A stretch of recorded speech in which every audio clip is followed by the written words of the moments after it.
জাতীয় নির্বাচন ডিসেম্বর নাকি জুনে রাজনৈতিক দলগুলোই সিদ্ধান্ত নেবে বলে জানিয়েছেন প্রধান উপদেষ্টা প্রেস সচিব শফিকুল আলম। রাজধানীর বেইলি রোডে ফরেন সার্ভিস একাডেমিতে আয়োজিত এক প্রেস ব্রিফিংয়ে তিনি এই কথা বলেন। ব্রিফিংয়ে প্রধান উপদেষ্টার বিশেষ দূত আনিসুজ্জামান চৌধুরী বলেছেন, এলডিসির উড়োজাহাজ এখন আকাশে উঠছে, এমার্জেন্সি ল্যান্ডিংয়ের সুযোগ নেই। নানা সমস্যা থাকলেও এলডিসি উত্তরণ থেকে পিছিয়ে আসার সুযোগ নেই। তিনি বলেন, আমাদের ভিক্ষাবৃত্তির মানসিকতা পরিহার করতে হবে। যেসব সমস্যা রয়েছে তা কিভাবে কাটিয়ে ওঠা যায় সে প্রচেষ্টা চলছে। উত্তরণের যে কতগুলি ক্রাইটেরিয়া আছে, ইউনাইটেড নেশনস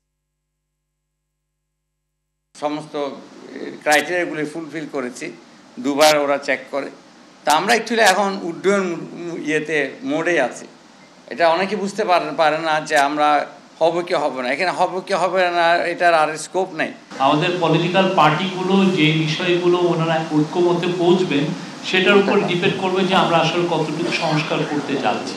এই পুরো বিষয়টা নির্ভর করছে কনসেনসাস কমিশনের সাথে পলিটিক্যাল পার্টি ডায়ালগের উপরে।